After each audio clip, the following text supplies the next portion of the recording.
Melissa Weber-Mayer. I'm the Director of the Office of Approaches to Teaching and Professional Learning at the department, and will be your host for this session, as well as Sean Yoder. We'll have him pop on the screen here and introduce himself real quick. Sean, are you here?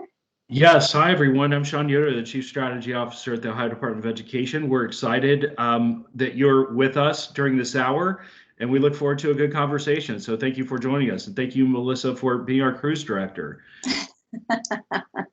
Yes, Melissa, your cruise director for the afternoon. All right, the next slide outlines kind of what we're going to do today. Well, this is your welcome. We introduced Sean and I. We have a few meeting norms. First is please put your name, full name, association, and organization in the chat so we can keep track. Secondly, we will keep your microphones muted until the end of what we're going to do is for about 30 minutes, we'll do a presentation, an overview of the grant requirements and Remote Edx in general. And then we want to take 30 minutes for question and answers. During the session, please feel free to use the chat to put your questions in there as they come up and come to your brain as we're talking through some of the slides. We will answer as many questions as we can, and then as we get closer to time, what we'll do is we'll ask everyone to put their questions in the chat so we can add them to a frequently asked questions document and send that to you after the session has ended. All right, and the next slide shows us the agenda of overviewing what Remote Edx is, and Sean is going to do that for us. And then I will give you a more detailed overview of the Network Learning Community Subgrant and the parts that are in there. We'll have our question and answer session, and then we will wrap up. So Sean, I'm going to hand it to you to start the overview of Remote Edx. Great. Thank you, Melissa. And thank you, everyone, for joining us. We're excited. I'm zooming out to just give you context about how Remote Edx started. So a little bit of its genesis and where it stands today. And we always like to start this conversation, and you all as educators who have a really strong sense of Ohio's landscape likely know this. We like to show the visual through a map of how school districts are delivering education across the state of Ohio to their students. And I particularly like this map because it shows through the start of the school year in the fall, what delivery looked like. If you look at the September, you've got dark blue shades are districts that were instituting a fully remote education model. The light blue is a hybrid approach, meaning there was a mix that students were attending in person for a certain set of days through the week, but also remotely. And then of course the 5-day in-person model. And you can see where we are. You essentially get a sense of what it's looked like over the course of the school year. And April 7th was our last production of the map, and you can see we have just one school district in a fully remote model. But that's really just a part of the point, right? In terms of what we're trying to do with Remote Edx. So if we go to the next slide, we essentially, this is where we are on April 7th. You can see the one school district. Ultimately, when the pandemic hit in March of 2020, when schools were ordered to close, at the state level, we were seeing an interesting phenomenon in that we had a lot of partners who were wanting to help schools and districts pivot as best they could to serve students. But we did not necessarily have a convening mechanism for bringing those partners together. And Sherry, if you go to the next slide, this gets us into what Remote Edx is and what it really seeks to do. It ultimately is about bringing partners together at the state level to basically provide more targeted, more effective supports to schools and districts based on what their needs are. And I'll walk you through how we've organized that. But ultimately, when we started this work, so if you think back, the ordered school building closure occurred in March of 2020. We started this work in the summer. So in July, it was actually kicked off by a federal grant that we submitted at the Ohio Department of Education called Reimagine K-12 Education from the U.S. Department of Education. We were very, very close to receiving that grant. We did not. We applied for $20 million. Actually, no, it was a little bit less than that. But we decided that the proposal that we submitted was so strong that we wanted to use federal funds through ESSER 1 to actually fund the work of Remote Edx, because we had a need to coordinate at the state level supports for schools and districts. And when I say that, this is about, really the Ohio Department of Education almost like adjusting how it works with schools and districts, right? So that we are much more in touch with what their needs are, because the situation was just changing on the ground so quickly, as many of you know, right? Because you lived and breathed it. But in addition to that, we have a set of really great technology partners at the state level through our ITCs, our Information Technology Centers, and the Management Council, the good work of educational service centers and the supports that they provide to schools and districts, the professional learning, also InfoOhio, which is one of our key partners in this work that was kind of operating below the radar, but had some great resources, particularly around high quality instructional materials that we wanted to merge into this. Remote education innovators across the state, internet and broadband connectivity providers, personalized inquiry-based learning experts, professional learning designers, learning network experts. We knew that when we launched this, and we dedicated a total of $15 million in our ESSER 1 to launch this, that we would ultimately have to somehow bring it all together, right, through a networked approach that brought the partners together and leveraged their assets just through the power of partnerships, right, and the power of networks. And so ultimately, that's where this is going. If you go to the next slide, Sherry, I'll walk you through Remote Edx, what we were aiming to do in the short term, midterm, and long term. Immediately, it was to bring partners together at the state level to ensure that we had the right focus on the supports for schools and districts. In the midterm, it was really about transforming how remote, what we call caring, teaching, and learning opportunities were occurring.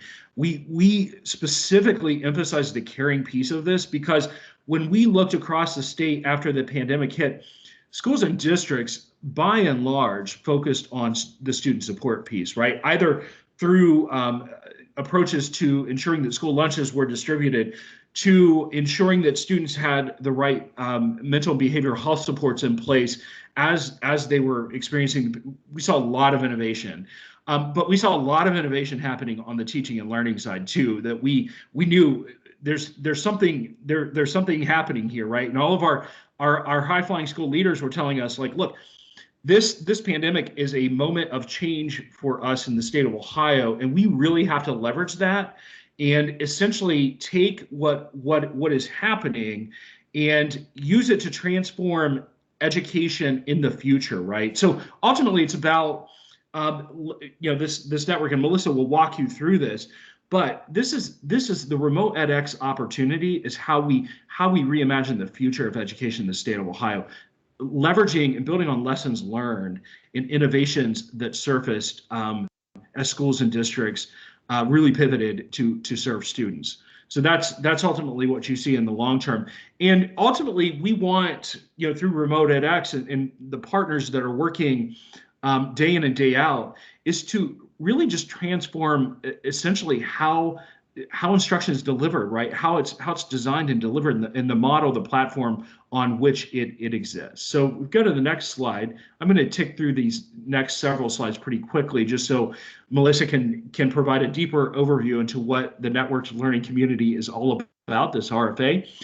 I want to just walk you through the components for Remote Edx. We intentionally designed this. Again, this was not a design that a bunch of figureheads at the Ohio Department of Education came up with. we were intentional about working with our school leaders, particularly a cross-section of urban district leaders, suburban district leaders, and also rural district leaders to create and design this entity, Remote Edx. It consists of really three prongs: the connectivity champions, which that's our partnership with ITCs to really put boots on the ground through the management council to support the work that schools and districts are doing and their technology needs. The exchange is a state level platform that leverages InfoHio. That's InfoHio. It powers the exchange. You can see the funding amounts that we dedicated at the start. We expect to inject additional funding into these programs based on where we see need. The support squad that leverages our education service center partners through the Ohio Education Service Center Association. That is our key partner there. It's all about providing job embedded professional learning for remote and hybrid and blended education approaches, but also technical supports where schools and districts need them most. And then the network learning community, we want to bring it all together with this opportunity. So Sherry, if you go to the next slide, I think the next slide is a visual of what it is we're trying to accomplish, the way we've set this up. These are other components of funding opportunities that we have linked. We're using Remote Edx as our big umbrella to coordinate. Resources are limited, and there's a lot of work to be done, and we want to make sure that at the state level we are working very closely with our district and local partners to ensure that we're all working coherently. And so we had a partnership with Philanthropy Ohio to launch the Ohio Collaborative Fund for Educating Remotely. The state contributed $5 million to that effort to match on a 3-to-1 basis every dollar that philanthropy raised. We also had subgrants for nonprofit and community-based partners at $1.35 million. That opportunity, those awardees have been issued, and then subgrants to increase the numbers of students earning industry-recognized credentials. So that gives you a sense of the portfolio here that we're working with. If you go to the next slide. This is the way we capture all of the work and the partners, right? In the center of this all goes back to the whole child, right? The focus of each child, our future, our 5-year strategic plan for education. In addition to that, you can see the partners, the connectivity champions, the support squad, and the exchange, the work that they're doing in the center to provide to support schools and districts and support whole child efforts. The network learning community brings it all together, right? That's what this is all about. Melissa's going to share more about that. And then we've got the Remote Edx Coordinating Council at the top. You can see the way the member representation is structured. We have state level partners, including the governor's office, including Broadband Ohio, including the State Board of Education. We also have representatives from schools and districts that are engaging kind of at the steering level, the management council, all of our implementation partners, PBS stations, libraries, any partner that is working in this space. That this is how we're essentially coordinating all of the efforts. I'll just say this: Remote Edx has changed the way we do business at the Ohio Department of Education. It's given us it permeates everything we do. This is not a one-off from our perspective. It lives in our program offices, and then we provide support at the leadership level. And that's why Melissa is the face of this work, because she ultimately is the day-to-day point person on this work. So if we go to the next slide. Actually, we can stay here, Sean. Sure.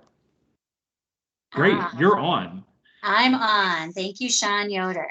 So you can see by the amount of information that Sean just covered, at the speed of which he spoke, and really looking at this graphic, how much work has been done in a short amount of time. But one important piece that Sean alluded to was that we have all of these moving parts and no systematic way to kind of collect information to stay in touch, I think are the words that he used, with our school, with our district needs, right? And so that would include, with the school, what are our leaders in our districts? What are their needs? What are our principal like district central level needs, building level needs, individual teacher level needs, students and families. And so that moves us into the next slide. Sherry, thank you.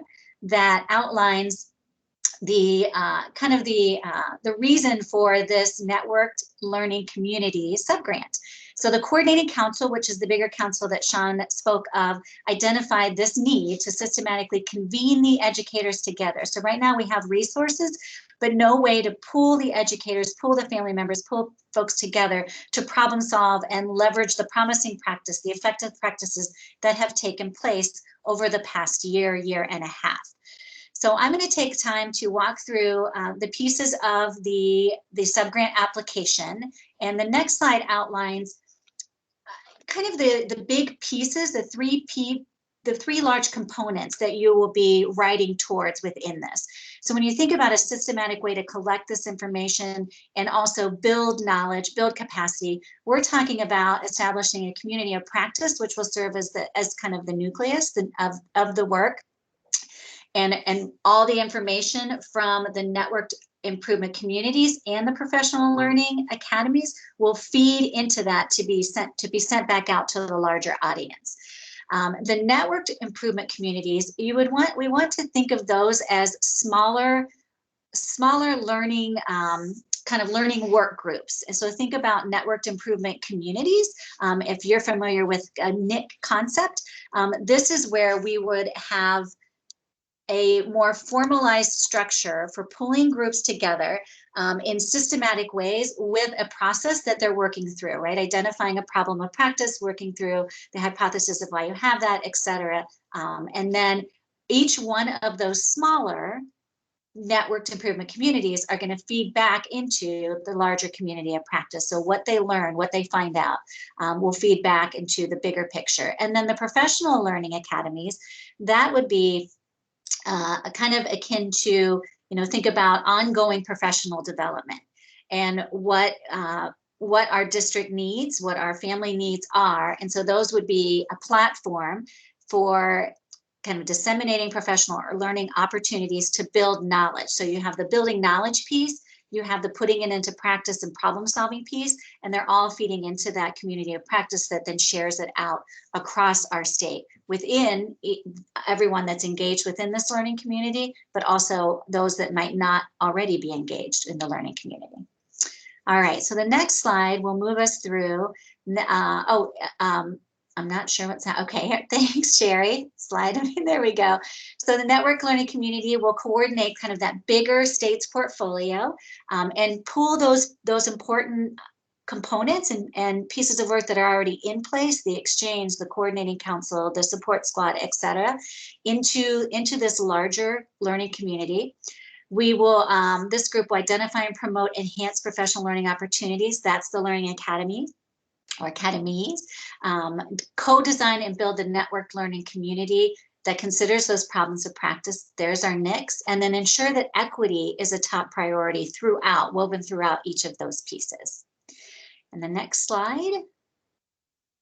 Eligible applicants are the following nonprofit community-based partners. So we have our nonprofit organizations focused on student success, our community-based innovative education partners, education service centers, and institutions of higher education. And so eligible applicants, the timeline for the grant, the window opened on the 31st. We have a very tight timeline, as you see, that closes on April the 28th. Winning applicants will receive notice of the grant awards in early May. So we are going to read and score quickly and notify quickly. And then there's other information here about the reimbursement grant, et cetera, and when reports will be due. So the funds will be obligated by June 30, 2022 and liquidated by September 30. So this runs just through September the 30th of 2022. And the next slide. Thank you. The funding details, we have $1 million available to award one subgrantee. The quality criteria is outlined on page 14 in our request for applications.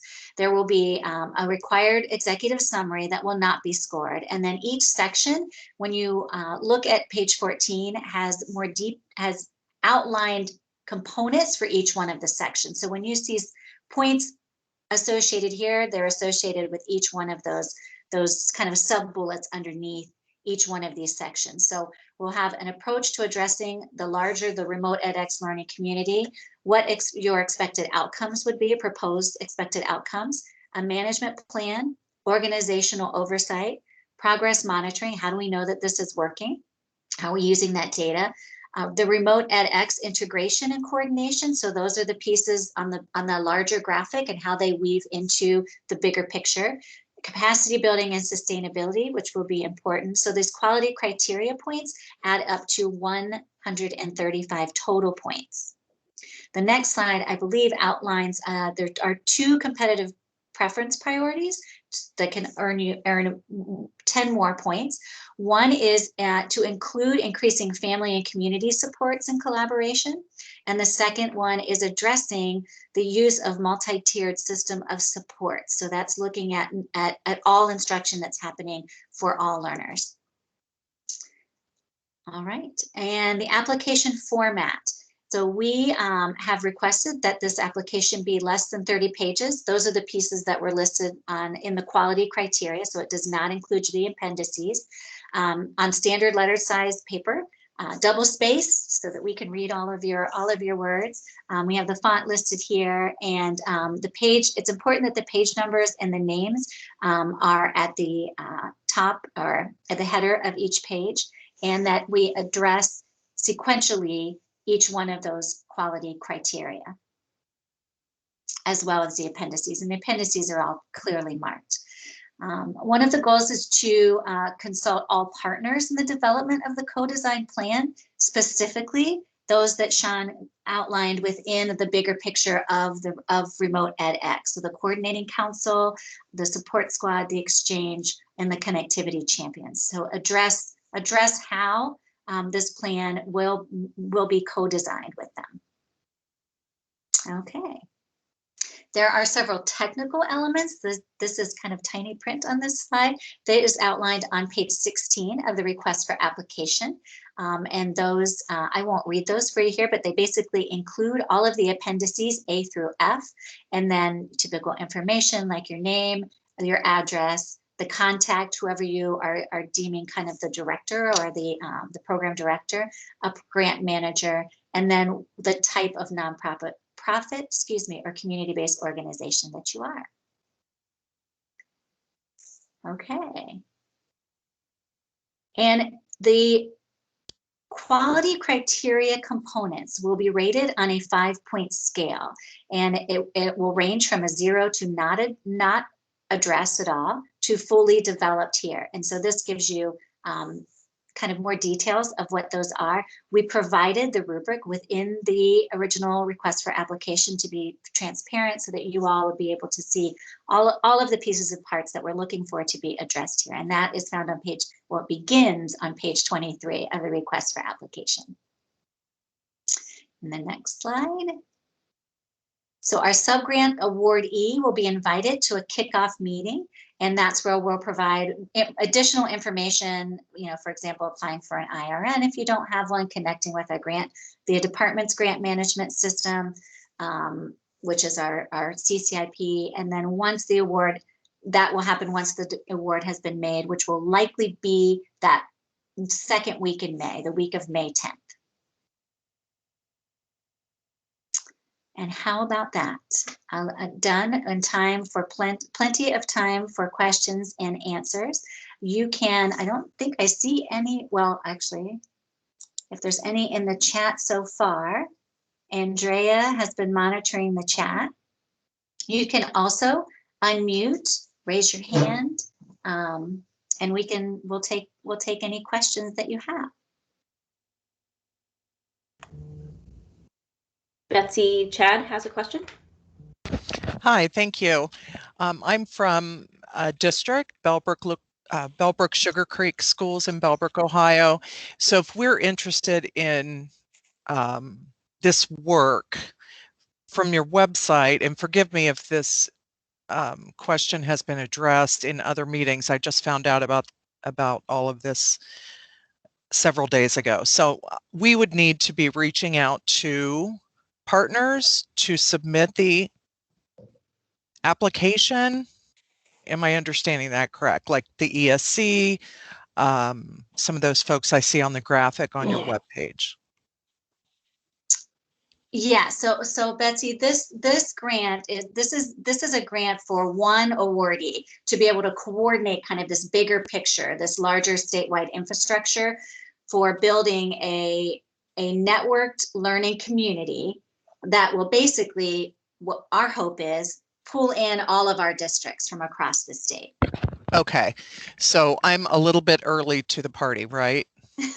A little bit, but we're glad you're here, and we're glad you're Okay. interested, because this is, you know, this is our goal, is to be able to find districts that are doing things well, implementing well, and learn what you're doing and scale right through these network learning improvements communities, but also be able to you know, to bring professional learning opportunities to our districts across the state. Okay, so one more follow-up question, and then I'm done. How would I make sure that the right people know that we're interested as a district whenever that time comes? Well, I'll Will you answer. be publicizing that? Yes, we will. Okay. We will be publicizing it, and the person that will, or the person, the entity that will be awarded this grant will submit a communication plan as part of the application. Okay, thank you. Thanks, Betsy. Robert Williams has his hand up. Yes, can you hear me? We can, Robert. Okay, good. Real quick. Actually, we're a nonprofit, 501c3, and it was formed around educational. We're really interested in, you know, what is the mechanism and timeline of an opportunity, you know, to partner with the main principal. Real quick. I actually founded this nonprofit about 6 years ago after running a $15 million Air Force workforce development program. I was a senior government person, and one of the key things that we did, besides covering a broad spectrum of technologies, artificial intelligence, robotics, data analytics, you know, neural, et cetera, is that we utilized a 3D virtual reality environment. I hesitate to use the word reality because people think of those bug-eyed goggles, when in fact we're really talking about the 3D virtual environment. And the technology we used was as a $15 million Air Force program, is actually open source, public domain, i.e. free. And I retired about 6 years ago to continue that innovation STEM workforce development program for the last 6 years. And as a nonprofit, you go from $15 million to $15, if you know what I'm trying to say.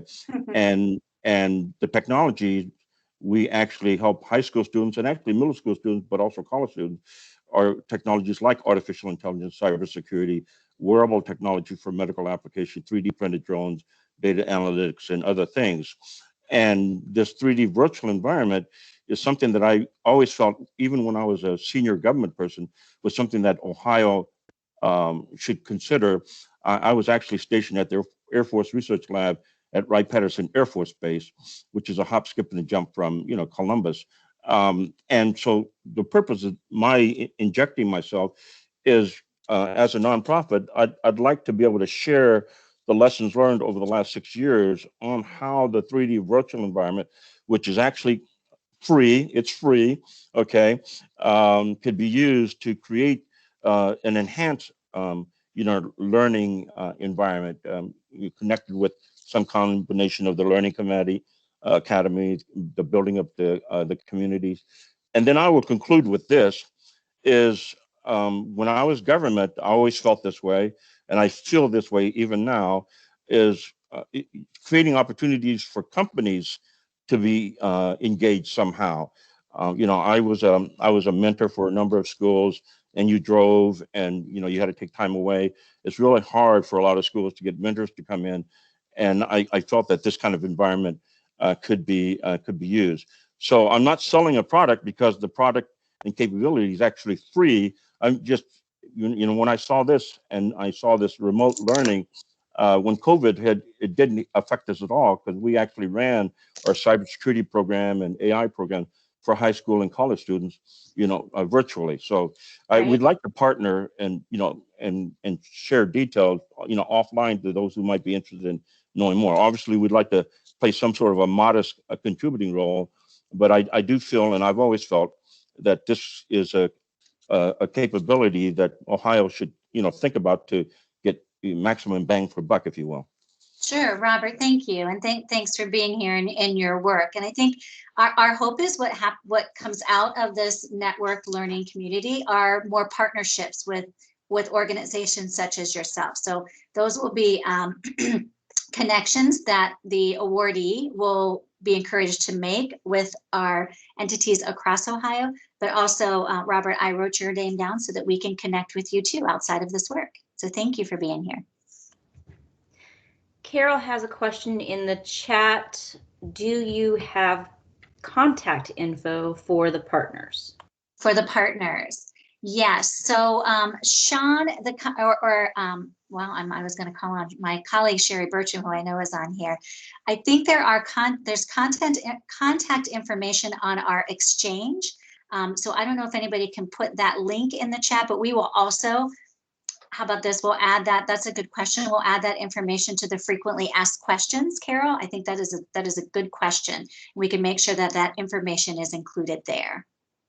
And so just to clarify that point, Melissa, so we would provide contacts for the lead implementation partners within the ESC Association, our ITC friends through the Connectivity Champions, and then also for the exchange. And we can put contacts for Flight 3 Ohio as well, just because they led the other grant. So that's probably, just want to make sure, that sounds like it's what you're asking for.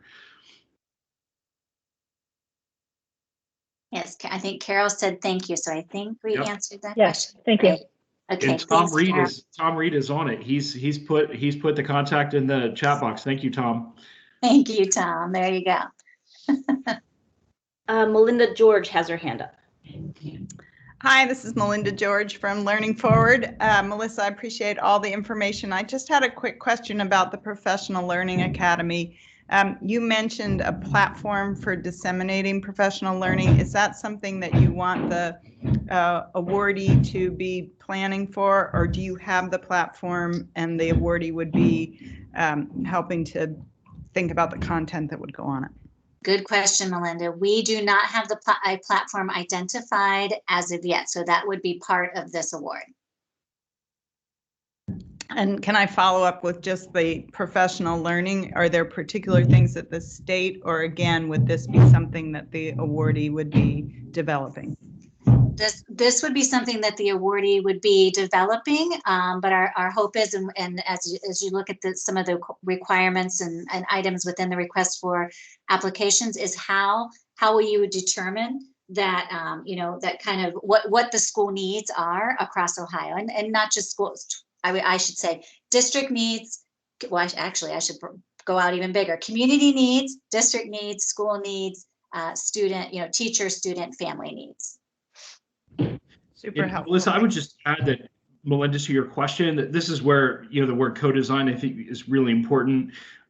Through the start of Remote Edx, we've really been intentional about making sure that we are co-designing with the field as we're doing all of this. That same approach obviously applies here. Thank you both. The next question is, can the awardee be a nonprofit community learning organization?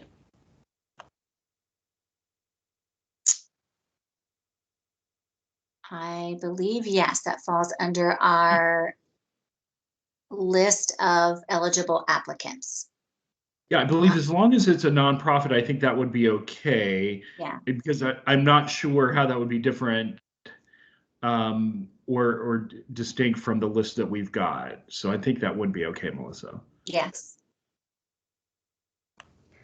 Next person that has their hand up is WDF. Yep, Bill Fritz, Learn 21. Good afternoon. Thank you. I have a question, just a follow-up from Melinda. Are you all saying that you're not going to be using the Ohio Department of Education's learning management system? Bill, good question. We are not saying that we are not going to use that, but that could certainly be something that is built into a proposal on how it will connect with that, especially when thinking about sustainability. Sure, exactly. Thank you. Appreciate the clarification. The question I have is around the council. Can you explain the relationship to the council and how this grant will be? Will council members be applying for this grant as well, or are they overseeing the grant? How does that work? That is a good question. Sean, would you like to address that one, the coordinating council? The engagement with council. Yeah, so the coordinating council plays really a guiding role in the work that is happening, kind of a guiding coordinating role in the work that is happening. It's not a legal body per se.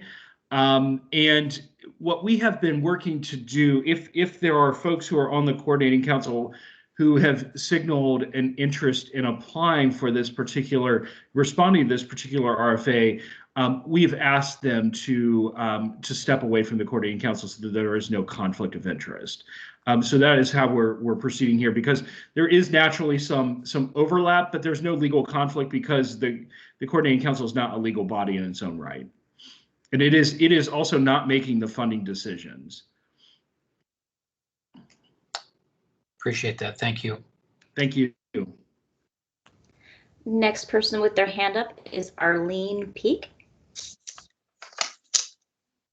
Yes, thank you. So I'm trying to separate in my head what has been happening at the state level and what this grant is really asking for, taking away all the jargon. So in my head, through this time, we have Info Ohio, who's been consolidating tools and curriculum and lessons, right? They're the, I can't remember what we're calling them as part of Remote Edx. And then you have your connectivity partners, which are your ITCs, which have been the liaisons between the schools and the families for tech support. So I'm making this really basic as I have seen it, so I may be off the chart here. You have the support squads, who are the ESCs that have been providing professional development in their areas around the state for schools and communities and grabbing grants to help in all of those capacities. I'm not sure that we've seen an active role. It's defined by ODE for universities, but maybe they also have been doing things probably in partnership with some of these grants. And we also have the RLA, which is that Remote Learning Alliance that has been creating the communities to have those conversations about things that are working, things that are not working, sharing best practices. And those things have all been happening all along. And they've also been coordinating in vendors and providing discounts in a way to help schools wrap their heads around the kinds of tools. So it feels like this is a little muddy in that this grant is overlapping all of these things. And so, you know, as you're talking about those communities of practice, those things are happening. So, but then you're talking about the professional learning platform.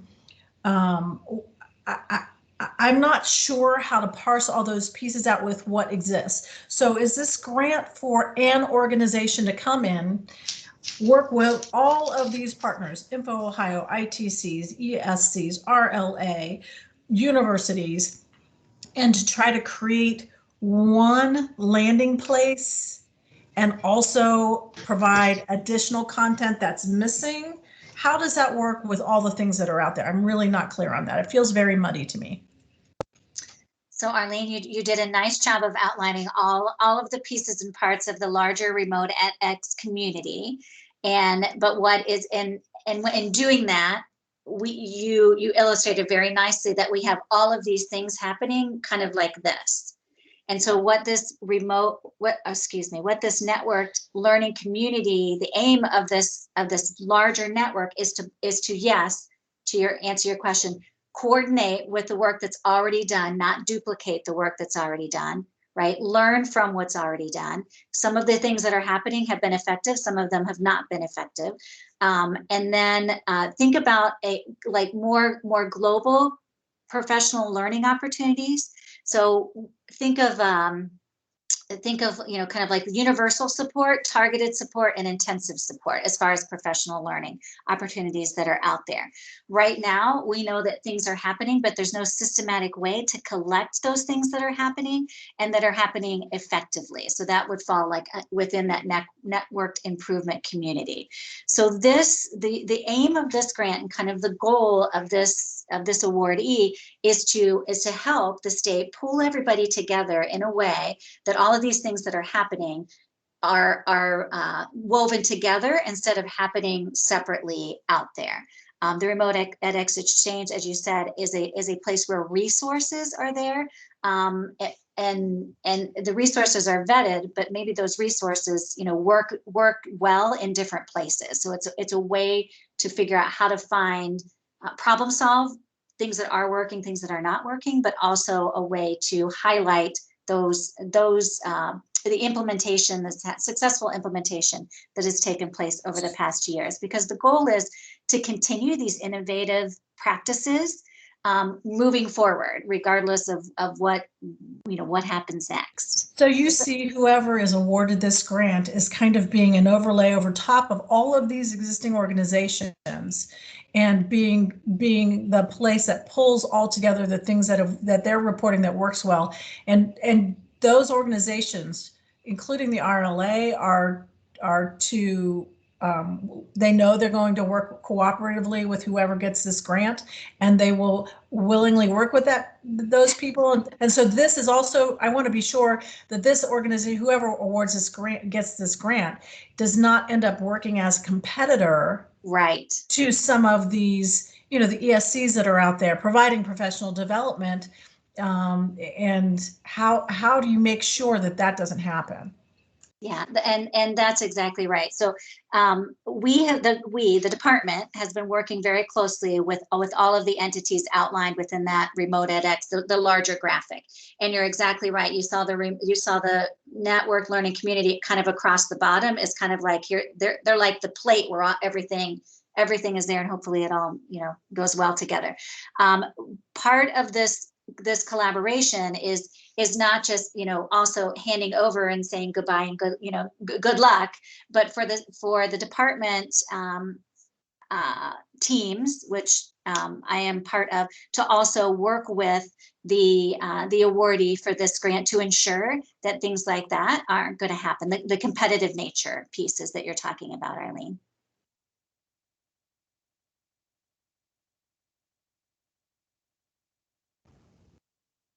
All right.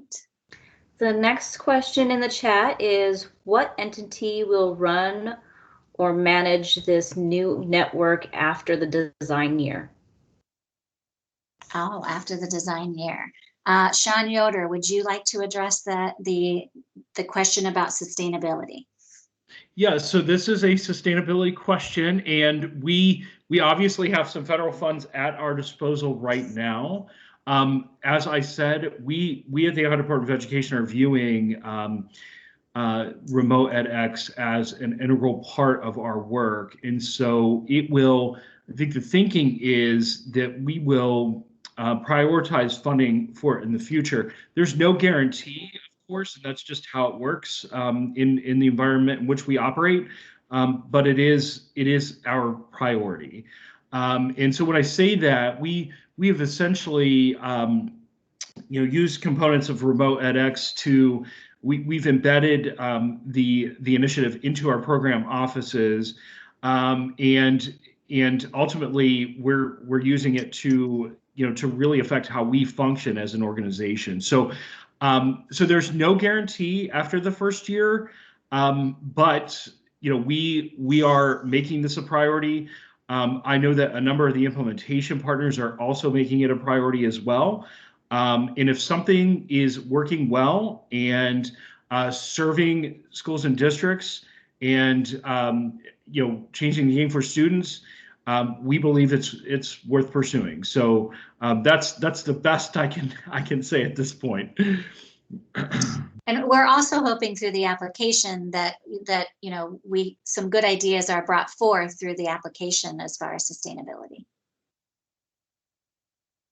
Hey, Melissa, we're viewing this really as a design challenge. To the point that Arlene made, there is a lot happening in this. The design challenge is how do we bring it all together, right? And take and create professional learning opportunities that continue to amplify what's happening in remote education, but also that identify the innovations that have surfaced, right? That we can merge into more broadly our approach to education, so that we're using those innovations to transform the way we function at the state level, but to also provide the supports to schools and districts as well. So design challenge, I think, is a good phrase when you think about this.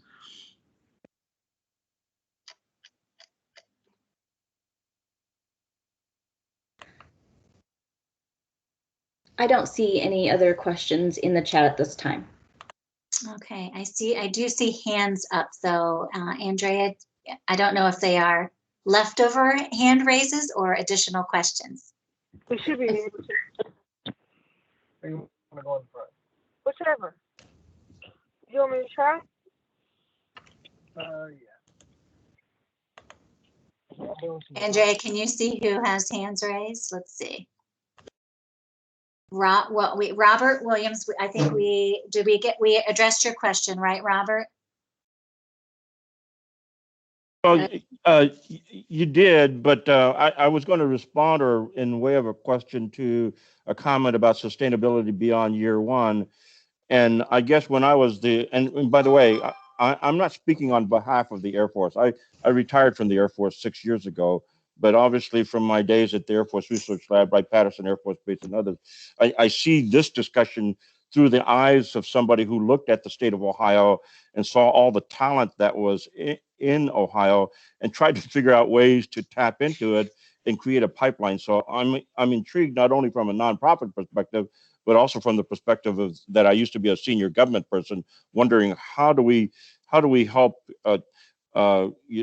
facilitate and then leverage the talent. And I felt that that it could be done more effectively. So I'm extremely intrigued by this. The sustainability question, I wondered whether industries in general and companies specific could somehow participate in that. And if that is the case, then I'd be interested in sharing my thoughts on how companies specifically and industries in general could possibly participate or contribute if that award infrastructure allowed. I mean, I do have to speak out that when I was Air Force, and even when I talk to companies, that technologies like artificial intelligence, 3D printing, cybersecurity, Internet of Things, wearable technology, and robotics and drones were all things that obviously we were interested in from an advanced technology perspective. And then from an economic competitiveness perspective, Ohio would be interested in those kinds of things. Sure, possibly sure. As well. So sure. Robert, will you do me a favor and put your information in the chat for us to connect? Of my connect information? Yes, please. Okay, I'll give you my yeah.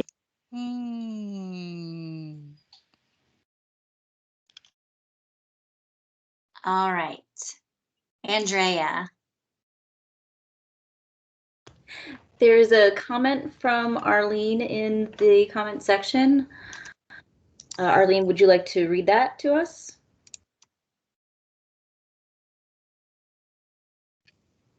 If I can find it back, my head is swirling around this. So I'm really worried about the competitive potential because I've seen things that have great potential, but if there's a sense of competition here that it will tie in or take from the work that these good people are doing out there already, that they won't work together with this organization. So it has to be something that works with these partners. And this is a huge job. I think you really have two prongs to this job. I think the one prong is organizing everything that's out there and having that central place, if I'm reading this right, having that central place that people can go to as that one-stop portal to get all that information in one place instead of having it siloed out in all these different partners. And then the second piece, it feels like what you're asking is the growth of this professional learning academy, where you're developing more content to reach all of the stakeholders that have something they need to learn and sustain the remote hybrid learning environment. Am I reading that correctly? Yes, I think that you are, Arlene. And Arlene, I would say that, I'm homing in on your word competitive, because the point of Remote Edx is not to compete. It is to leverage expertise and resources and assets that already exist. And we would take that same approach, I think, for this networked learning community. And the way you described it, I think, is exactly right. It is a little messy, right? Because there's a lot happening. But, the design, again, if you think about the RFA as a design challenge, a good design is not going to put forth a proposal that shuts out really effective providers in the space, right? Rather, it leverages those resources. And that's I would say, a part of the design challenge. We have, I think this has been an interesting, Remote Edx has changed how the Ohio Department of Education works with educational service centers. We have not done any competitive proposals for any of the support squad work. That has been done through a program cabinet, where decisions have been made based on where assets exist and natural strengths lie. And so I think that that's the same approach that we're looking for here. There may be some competitive things that happen, but ideally that goes against, I think, the spirit of what we're trying to do with Remote Edx. Well, I hear you, and I agree in the basic underlying feeling of what I think we've been trying to do all along through what's happened over the last year. But I think that for a long time, there have been these entities that have worked very independently and tried to be very conscious of territory. Yep. Right? Yep. There is a territorial thing that is, and it exists in the state of Ohio. And there are people that I think would love to break beyond that, but there's a lot of trust that has to be built in that process. So as you determine who that is, it feels like there are things that are happening that this grant awardee may start to take over that other people have been owning and growing and learning. And so there's some careful waters to tread in here.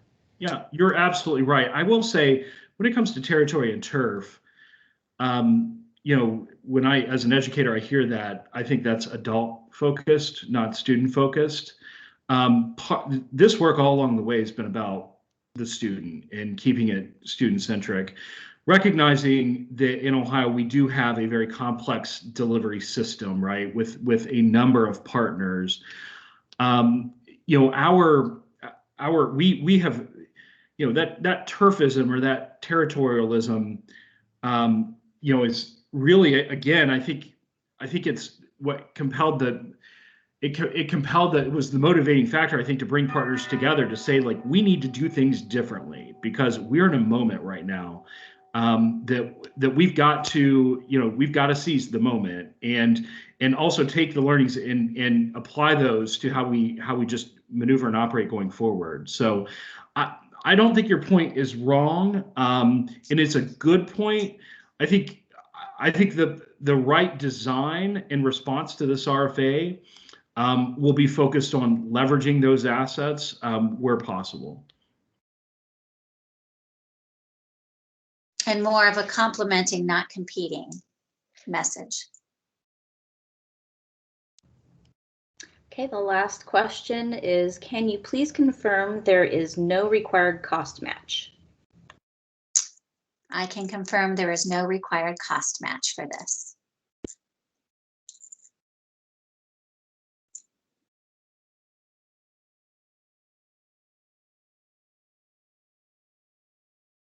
All right.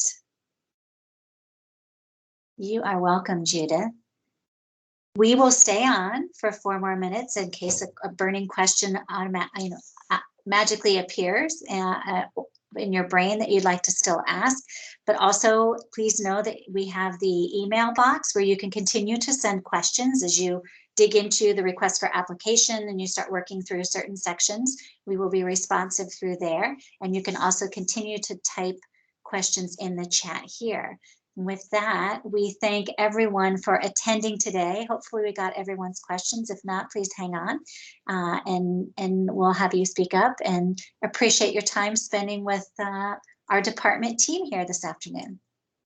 Take care, everyone.